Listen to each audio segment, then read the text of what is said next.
program-program sederhana, namun dapat membawa efek yang baik ke depannya.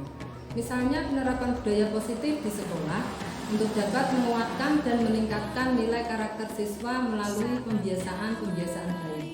Saya akan berkomunikasi dengan kepala sekolah untuk mendapatkan restu beliau dan berkolaborasi dengan rekan-rekan sejawat untuk mensukseskan program tersebut.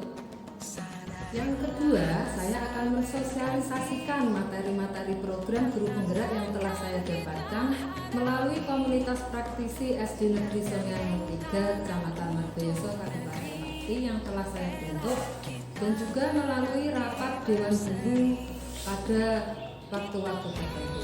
Yang ketiga, saya akan mensosialisasikan kepada rekan guru lain dalam lingkup kegiatan KKG yang ada di wilayah kerja saya.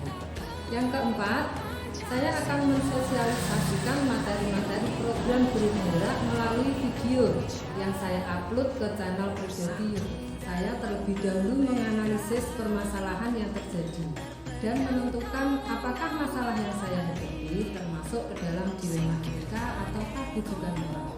Yang kedua, saya akan menentukan paradigma apa yang ada pada permasalahan tersebut.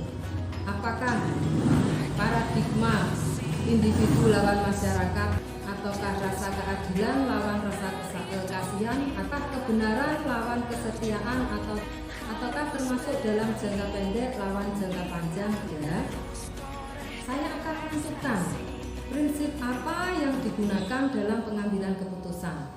Prinsip-prinsip tersebut diantaranya adalah yang pertama, prinsip berpikir berbasis hasil. Kedua, prinsip berpikir berbasis rasa peduli. Ketiga adalah prinsip berpikir berbasis peraturan. Keempat, saya akan menguji keputusan yang saya ambil melalui 9 langkah pengujian keputusan. Pertama, menentukan nilai-nilai yang bertentangan pada permasalahan yang sedang saya hadapi. Yang kedua, menentukan siapa saja pihak-pihak yang terlibat dalam situasi tersebut. Yang ketiga, menentukan fakta-fakta yang relevan dengan situasi tersebut. Yang keempat, melakukan uji benar lawan salah dalam situasi tersebut. Yang pertama, melakukan uji legal, apakah ada aspek pelanggaran hukum. Yang kedua, melakukan uji regulasi, apakah ada pelanggaran peraturan atau kode etik profesi dalam kasus tersebut.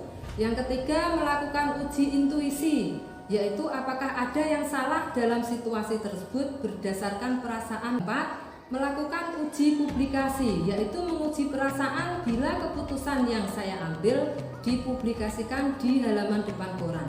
Yang kelima, melakukan uji panutan atau idola, yaitu menentukan keputusan apa yang akan diambil oleh panutan atau idola saya dalam situasi tersebut.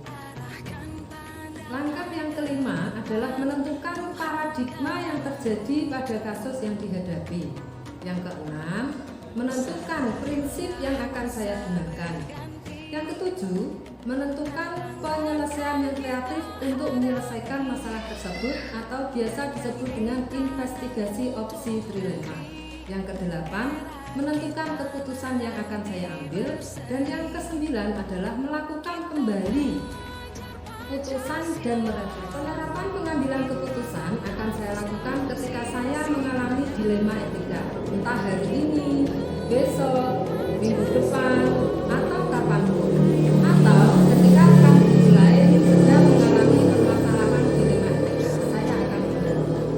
Saya akan mencoba membuat jadwal rencana pelaksanaan dengan menerapkan 4 paradigma, 3 prinsip pengambilan keputusan, serta 9 langkah dalam pengujian pengambilan keputusan. Tentunya kita membutuhkan pertimbangan dengan orang-orang yang dekat dengan kita, orang-orang yang mengerti dan paham terhadap permasalahan yang kita hadapi.